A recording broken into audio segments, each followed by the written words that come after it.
നമസ്കാരം. Doctor Sreedeepan, the neurologist. എല്ലാത്തരം നടുവേദനയും സീരിയസ് ആയിട്ടുള്ളതല്ല. അതിൽ ഒന്നാമത്തെ അത്ര സീരിയസ് അല്ലാത്തൊരു നടുവേദനയെ കുറിച്ച് ഞാൻ പറയുന്നത്. അതായത് നമ്മൾ മെക്കാനിക്കൽ ലോ ബാക്ക് പെയിൻ എന്ന് പറയും.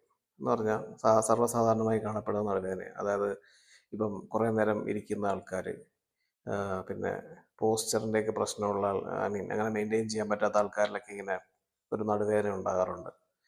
അപ്പം അതിൻ്റെ പ്രത്യേകത എന്ന് പറഞ്ഞിട്ടുണ്ടെങ്കിൽ നമ്മുടെ ഈ നട്ടെല്ലിൻ്റെ വശങ്ങളിലുള്ള നമ്മളെ മസിലുകളുടെ പേരാണ് പാരാസ്പൈനൽ മസിൽ. ആ മസിലിനുള്ള ഒരു ടിയർ, അത് സ്ട്രെയിൻ മീൻസ് മസിലുകളുടെ ഒരു വലിച്ചിൽ, പിന്നെയുള്ള അതിൻ്റെ ചുറ്റുമുള്ള ലിഗമെൻസിൻ്റെ നീർക്കെട്ട്, ചിലപ്പോൾ എല്ലുകളുടെ തേയ്മാനം ഉണ്ടായിരിക്കാം. അപ്പോൾ ഇത്രയും കാര്യങ്ങൾ കൊണ്ട് ഉണ്ടാകുന്നൊരു വേദനയാണ് മെക്കാനിക്കൽ ലോ ബാക്ക് പെയിൻ. അപ്പം ഇതിൻ്റെ പ്രത്യേകത എന്ന് പറഞ്ഞിട്ടുണ്ടെങ്കിൽ രോഗികൾ നടുവേദനയായിട്ട് വരും, പക്ഷെ അവർക്ക് വേറെ എങ്ങോട്ടും വേദന വ്യാപിക്കുകയൊന്നുമില്ല. ഉദാഹരണം, കാലിലേക്കൊന്നും വേദന വ്യാപിക്കുന്നുണ്ടാവില്ല.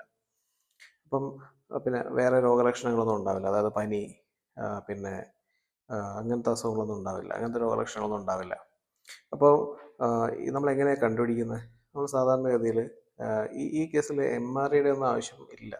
കാരണം ഒരു ഞരമ്പിനെ ഇൻവോൾവ് ചെയ്തിരിക്കുന്ന രീതിയിലത്തെ രോഗലക്ഷണങ്ങൾ ഇല്ലാത്തതുകൊണ്ട് MRIയുടെ ആവശ്യമില്ല.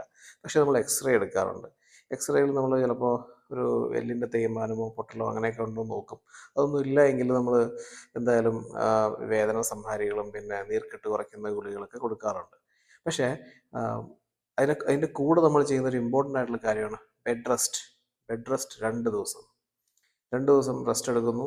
അതിനുശേഷം പഴയ കാര്യങ്ങൾ, നോർമലി ചെയ്തുകൊണ്ടിരുന്ന കാര്യങ്ങളെല്ലാം വീണ്ടും ചെയ്യുന്നു. സാധാരണഗതിയിൽ നല്ല ഇമ്പ്രൂവ്മെൻ്റ് ഉണ്ടാകേണ്ടതാണ്. Thank you.